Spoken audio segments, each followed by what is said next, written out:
It's time once again for another thrilling episode of Markout Radio. For the next hour, sit back, pull the stick out of your ass, and enjoy. Be warned though, smarks and internet know-it-alls will be offended, annoyed, and generally pissed off at what's about to happen to your ear holes. You've been warned. Now, Markout Radio.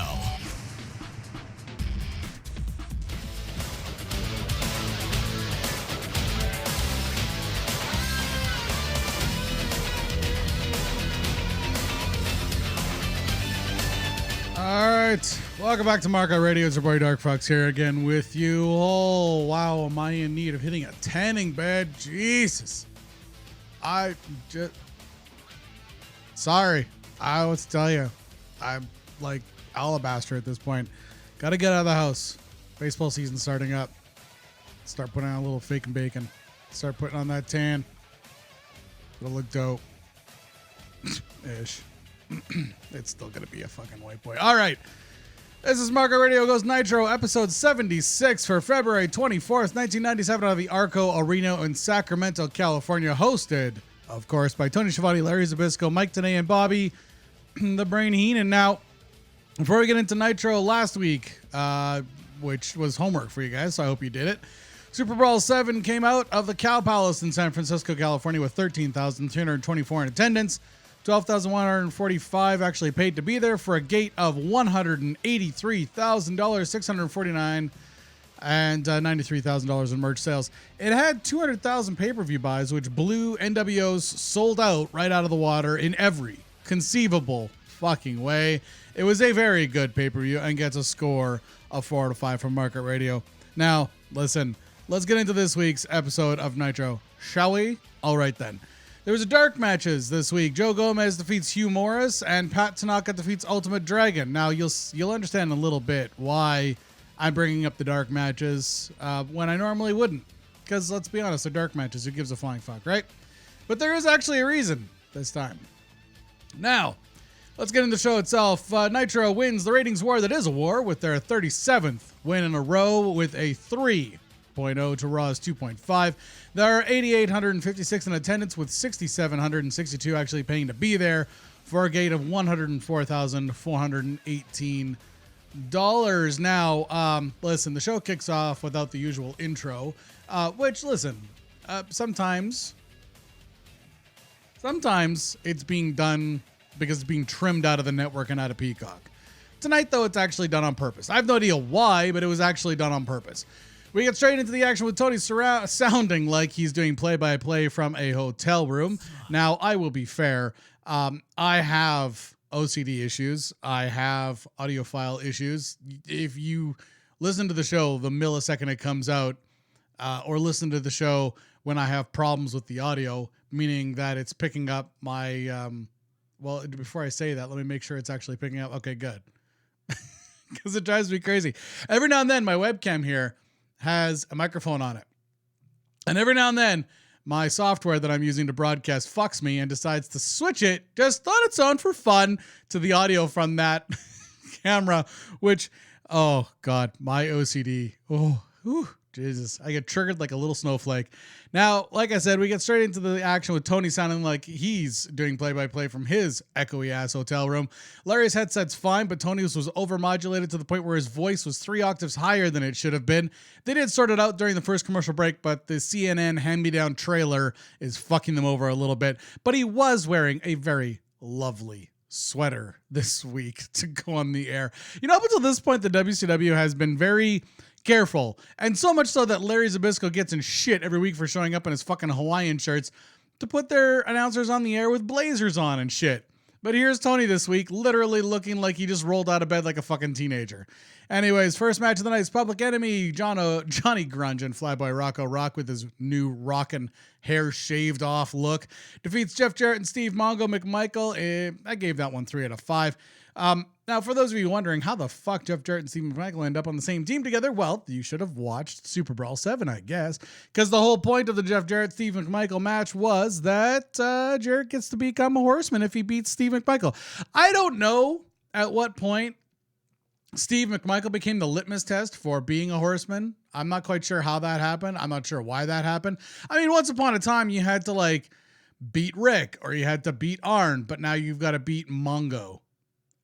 And hey, listen, I love the Horsemen and everything. I've been watching WCW at this point for a few years, and I was big on the Horsemen. I knew that they were a heel faction. I didn't give a flying fuck because, like most teenage boys, I was a rebel without a cause. But here's the thing: is I don't understand how Steve McMichael is the litmus test to become a Horseman, and besides that, I don't remember it being a cheat to win to get into the Horsemen. You had to like legitimately beat Ric Flair and give him the fucking crimson hair in order to get in, but whatever. I mean, needs must, I guess. When Public Enemy makes our way down to the ring, we go to side-by-side footage from Super Raw last night and Public Enemy winning a match that doesn't mean anything. I mean, you would think that it would give them a shot at the title at the very least, but the losers from that match, Harlem Heat, they'll get the first kick at the cat in the main event tonight. Jarrett and McMichael come down together while Tony and Larry observe that he is now a Horseman, meeting Jeff Jarrett. Mongo is, of course, still green as fuck, but he does know how to count to 4 on his hands. His itty-bitty hands that he puts the Sting tape on. He is, counting is a big deal. I would assume that mostly the counting comes in handy when he's figuring out how many of his tackling dummies to put out in the field now. Public Enemy actually wrestle in a match, which is worth an entire fucking point all on its own. Mongo gets the briefcase and nails the guy who's allegedly nailing his wife. Gene is first at ringside, followed closely by Arn and Rick as, this match basically ended with Jeff Jarrett getting pinned by Rocco Rock. Now, post-match, there's an in-ring promo with Gene and the Horsemen. Mongo's rationale on nailing Jarrett was basically the same rationale that my children use, who are like fucking in the single digits still, when one of them bullies the other one and then the other one that's been bullies the older one. Basically, because McMichael's wife hit him with a briefcase, Mongo's got to now take it out on Jeff Jarrett. I'm not quite sure how that works, but I think it warrants. I don't know though. Whatever. Now, Rick lays down the Horseman Law while Jarrett plays up his anger really well during this promo. Arn against the stick and demands that there is a handshake. And I guess peace has been restored. I don't know. I guess it depends on whose dick gets in Deborah first. That would probably be the... I mean, that's... You don't like that one? I thought that was... Well, I mean, whoever's dick gets in her first gets to decide what's okay, right? Well, I didn't say what hole it had to go in first. Well, it could go in any, but it just, all right, I'm moving on. Holy shit, you're getting abusive. All right, Jeff Duggan after this defeats Galaxy. I give that one 2 out of 5. Tony promotes this as a classic United States versus Mexico match. Oh, the 90s. Duggan is still wearing WCW colors, but is back to waving Old Glory around coming down to the ring. Galaxy, for some cheap heat, tosses the flag out of the ring. Duggan responds by jobbing him out without selling a single move of Galaxy's offense. Larry again points out Duggan is using the tape as a foreign object. Duggan screams Hogan and then blasts Galaxy in the head with a taped fist and then screams NWO while he gets the pin count victory. Post-match, Gene and Duggan have a rant promo. Duggan starts his promo by breaking kayfabe and calling Hogan Terry. Gene draws attention to it because, of course, he's a seasoned professional. Duggan's promo is actually, other than this, fairly good. Back from break, we get a sweep of the crowd and some poor depressed kid dressed as Sting and a couple of old broads. I mean, to be fair, I'd be depressed too if my grandma's made me sit with them at a wrestling show. Tony promotes the website's new feature where they'll have Spanish and Japanese commentary for Nitro. So you can mute your TV and listen to the website-based commentary in another language. I mean, like today, kids would probably be like, yeah, and fucking boomer, what's your fucking point? Well, the point is, like back then, that was pretty high-tech stuff. We didn't have the fucking broadband connections we have nowadays. It was still largely dial-up in most places. Audio was not compressed yet, so it was going out in full uncompressed glory, which means that really, at the end of the day, if WCW's website wasn't up to it, the bandwidth alone would really suck. And for the time, the technology was pretty cool. But of course, like I mentioned, if the website's not up to snuff, it's gonna fucking bomb. And of course, because they've got a CNN hand-me-down truck, imagine what their website's set up as. That's right. It crashed all the goddamn time.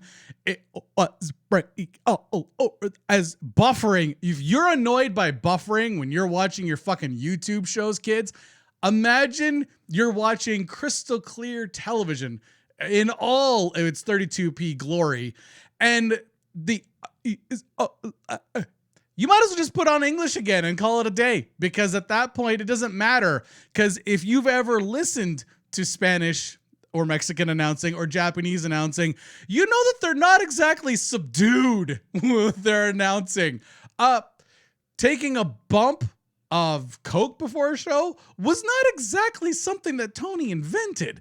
Now, after this, Hugh Morrus defeats Joe Gomez. Wow, Jesus Christ. 0.0. Gomez still looks like shit. Doesn't matter how much he tans. It doesn't matter that he's naturally dark-skinned. You cannot hide the fact that he is just a fucking walrus out there. And apparently, he is not selling well enough for Morrus, who stiffs him quite a few times in this match. And not even like the kind of stiff shot that somebody like me would catch. A stiff shot that my fucking 10-year-old was watching it with me and goes,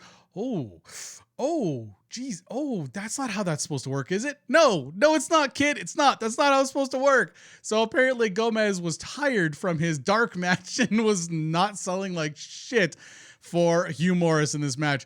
Now, the goal of any match, or wrestler for that sake, is to evoke an emotional response from the crowd. Every time Gomez was leading, the crowd was dead. Every time Morrus was leading, he'd stiff Gomez, and it looked like shit. After this, we get a slow-mo replay of the only thing worth watching in this entire goddamn match, which of course was the No Laughing Matter moonsault from the top rope, which was flawless as usual, but did absolutely nothing to pull the nose up on this dumpster fire of a match. Post-match, we get a sweeping footage of the kid dressed as Sting out in the audience, and he sells the Sting gimmick better than Gomez sold anything in this fucking match. During the break, we get an NWO black denim jacket promo. After that, Ice Train defeats La Parka. I gave that 2 out of 5. Trainwreck is back in a singlet, but has shaved his face and has left on some mutton chops. It's not my fucking business. Whatever, but those are some fucking 70s mutton chops on that poor guy. Teddy Long gives a thrilling promo and another side-by-side gimmick about Jackie going too far last night. And I kept wondering during his promo, what the fuck does he care? He doesn't represent Sullivan. He has nothing to do with the match itself. He's not a horseman. He doesn't represent Benoit or Nancy. Why does he care? Oh, by the end of the fucking promo, we finally find out that he's basically trying to recruit her into his all-black stable. The 90s. Not much more than a squash match here, but at least it was performed well. After that, Faces of Fear, the Barbarian and Ming defeat Eddie Guerrero and Chris Jericho. I gave that 3.5 out of 5. So to wrap it up, the only colored men in the Dungeon of Doom are the only wrestlers now who don't get their own entrance music. I really think that the Windows Set-Off thing was a bad call. You're buzzing me earlier about Deborah's holes, and it's still... Do you have a thing for Deborah? Oh God, that's unfortunate. Now totally thinking about your fact that you work here. Very nice go home spot in this match though, where Ming grabs the rope to prevent Jericho's lion salt, taking Jericho to the outside. Malenko knocks Eddie off the top rope, and Barbarian gets the pin for the W. Post match, we get a slow-mo of a good match for a change tonight, and it was well worth it. Hour 2 starts by recapping Savage's NWO turn at Super Brawl last night, and a rather loud weasel chant from the audience in attendance tonight. We recap the Horseman drama from hour 1. Benoit is not injured, by the way, in case you're wondering. However, his program with Sullivan has now been fucking kiboshed by Eric Bischoff and Hulk Hogan, who have sent Benoit and Woman to Japan because Sullivan keeps fucking booking this fucking program that no one fucking cares about, just so he can put himself over as the fucking booker in the company. Rey Mysterio Jr. defeats Juventud Guerrero in the match after that. I gave it 3 out of 5. The tandem kick into a pair of bridges got a laugh from the crowd, which I understand. It looked weird. I was still more impressed by the athleticism that was required to pull it off, but admittedly, I'm a cynical old asshole. The match itself, it was fairly good. Both wrestlers failed to get the crowd into the match, though. They did get some nice reactions to the high spots, but otherwise, people were just sitting there with their arms crossed. Out of curiosity, by the way, why would you pay to sit in the front row and then not allow yourself to enjoy the show? Honestly, like, if you're sitting at a wrestling show in the front row like this, having no reaction whatsoever on your face, assuming, of course, that you're not wearing Sting makeup. I gotta ask, why the fuck are you even there? If it's because your grandkids want to go, fine. Oh, by the way, that wasn't the shot at the old ladies. It was a shot at the old man that literally through the whole fucking show just sat there with his fucking arms crossed. Listen, Pouty Puss, the whole point of this is for your entertainment. So be entertained. Allow yourself to be entertained. No, do not play the Gladiator sound clip. It's not. He's not entertained. He's clearly not entertained. Ray gives a dumbass promo on the live camera after the match, demanding a match with Regal for the belt, even though he doesn't have it by Ray's own admission. Thankfully, the announcers here totally ignore the promo and don't analyze it for us on live TV. Back from the break, the camera sweeps across a plethora of fat-ass kids. What? Really? I mean, they're little porkers. They all had those replica belts. They had chip crumbs on their faces and their shirts. During that last match, they were too busy eating to cheer. I have zero sympathy. I'm sorry. Little fat asses at ringside. They're only cheering now because some producer came by and told them they're going to be on TV. Mommy should have told you to wipe your fucking faces and swallow all those chips before the camera got on you. Gross. Because even though it's not in HD, I could still see the mouthful of fucking chip crumbs. And if I could see the mouthful of chip crumbs from 90s television footage, come on. What? Whatever. You're only bitter because you're fat. After this, the golden voice bastard Lee Marshall calls in via the 1-800-COLLECT road report from Jocks and Jills in the CNN Tower, where he puts over next week's Nitro. He reminded us of that great movie Gone with the Weasel and that iconic line, "Weasels can't build a dam." This one, unfortunately, fell on its face, and Bobby wasn't even bothered to try to come up with his own cute line. He basically just buried the whole thing by being passive-aggressive. After this, Prince Iaukea defeats Pat Tanaka to retain the WCW World Television Championship. I gave it 3 out of 5. Now, Pat Tanaka comes out to Goldberg's music, and I know some of you are thinking, hey, that's not Pat Tanaka, and you're right, it's not. It's Jimmy Tanaka, who is actually a referee that WCW would sub in as Pat Tanaka when Pat was away or injured. In this case, Jimmy was used because Pat tweaked his knee in the dark match earlier tonight against Ultimo Dragon. Jimmy was a referee in the AWA, among other places, and when Sullivan was in a bind and wanted an unavailable Pat Tanaka, he would call Jimmy, since they look alike. They do not. I mean, they're both Asian, so I guess in Sullivan's book, that's what looks alike means. I guess, sure, then in that case, yeah, they don't even have a sibling similarity. Their noses are different, their brows are different, their full facial features are different. They just both happen to have squinty eyes and long hair, but sure, yeah, they look alike. I guess enough for WCW fans at the time? I don't know. I mean, let's be brutally honest here. No one other than me and maybe 6 people give a shit about this. What you're really thinking is, hey, that's Goldberg's music. And yeah, but technically it's Tanaka's music. It would get used once for the Yeti, but it was a generic music bed used for a lot of wrestlers and house shows as well. Mostly on Nitro, it was used as Tanaka's music. It wasn't really until it became Goldberg's music that it really came into its own.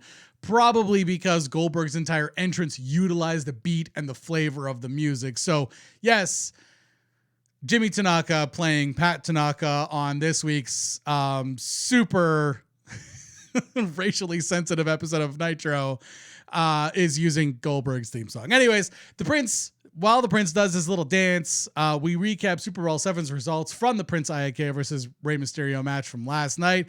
I encourage you to go back and watch it because it actually was very good. Jimmy Tanaka plays up the Asian heel gimmick to its racially insensitive perfection and puts over the new champ in a losing effort. After this, the Ultimo Dragon defeats Dean Malenko via disqualification. They gave it 4 out of 5. Now, the announcers recap the Malenko La Bamba heat. What am I getting heat from you now for? Malenko La Bamba. Oh, right. Yeah, sometimes I get wrapped up in Bobby Brain Heenan's 90s subtle racism bullshit. The announcers recap the Malenko Guerrero heat. Is that better for you? Wonderful. Absolutely an awesome match that kept the crowd into the show, even if the hard cam crossed arm brigade couldn't react to almost anything here. There were admittedly some botched and ghost hits here, but it's the longest match on the card, and both wrestlers managed to do a lot in that time frame and not blow themselves up as a result. Dean gets himself DQ'd, which was a perfect way to end this match.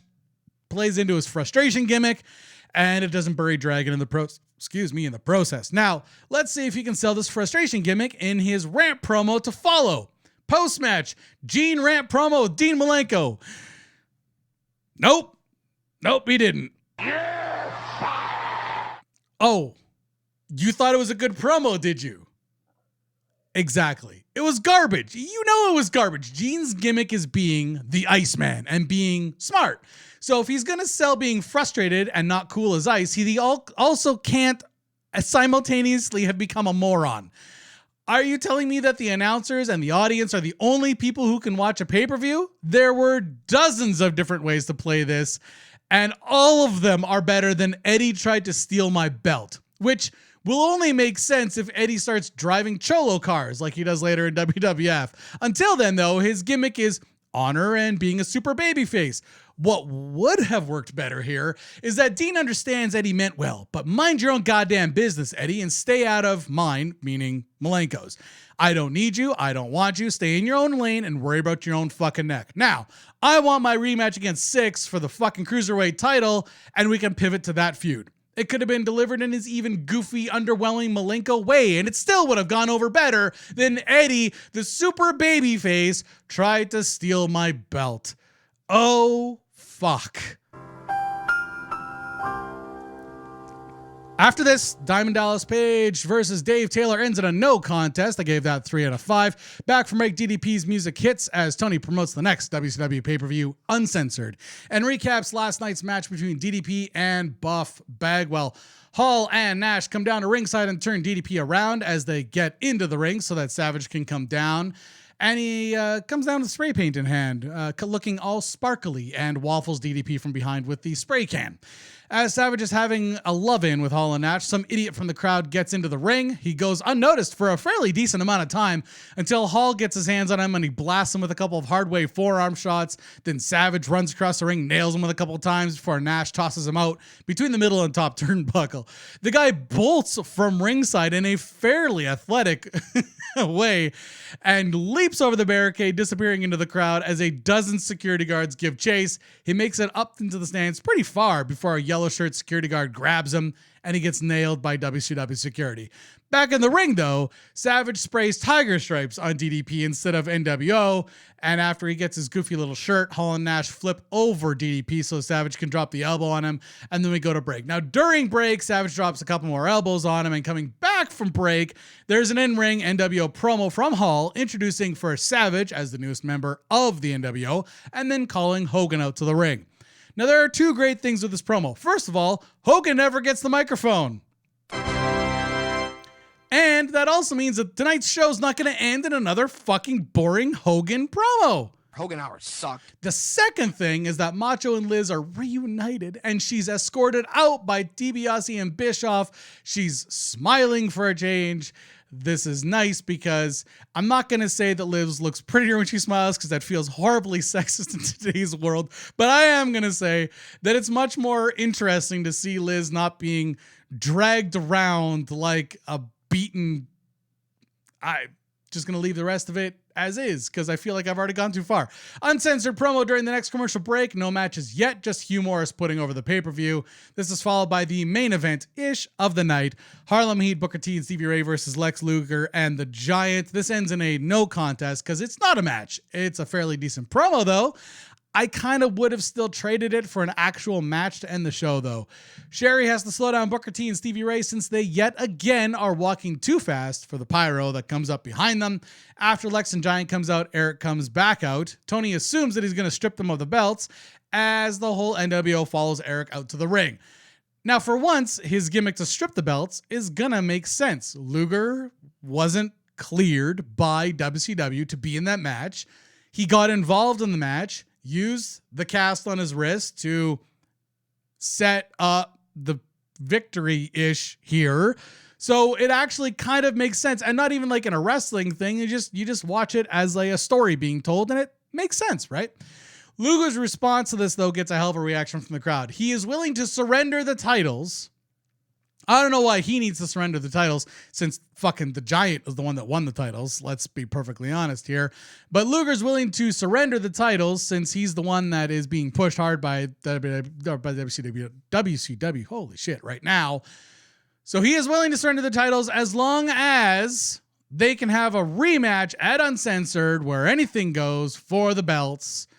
And this is going to be the first time that WCW versus NWO is officially used as a gimmick at a pay-per-view. Now, this is going to lead to some very cool video games. It's going to lead to that WCW/NWO logo that we end up seeing after a little while. So this is sort of their first foray into WCW versus NWO, as though they're two companies in the same company kind of thing. And it actually goes over really well for Luger, as well as it goes over really well for WCW and the NWO. Now, Sting comes down to the ring and steps toe-to-toe with Hogan.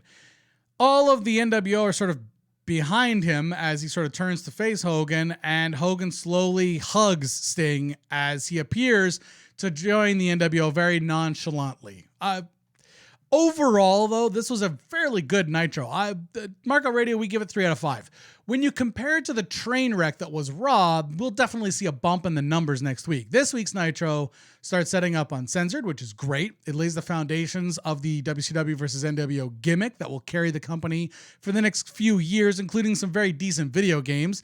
The Sting angle is instantly interesting again, as fans were split on if this was a real defection, gamesmanship, or plain and simple a swerve. Now, we know looking back what it is. I'm not going to spoil it for you, but at the time, this led to some rather heated debates online and in wrestling circles, and opened the door to Dave fucking Meltzer making his name on finding out the plan for Sting months ahead of WCW pulling the trigger on it. Now, back then, that jackass had a lot of sources, and some of them were bookers and road agents. Now, these days, he has to make up most of his shit, since pretty much every wrestling company has blackballed him, unless you needed to use him to leak something to drive the viewership up, like the Christian joining AEW. Companies and their staff just don't talk to anyone at the Wrestling Observer anymore unless they want to be exposed as the source, because Meltzer, despite claiming to be a journalist, does not actually follow journalistic rules, which is if you have a source, you don't name the source, thus getting them fired. And you use multiple sources so that you can corroborate whether you're being played or not, which, of course, Vince and Hunter, in their perverse ways, loved to do as they weeded out who Meltzer's leaked fuckers were.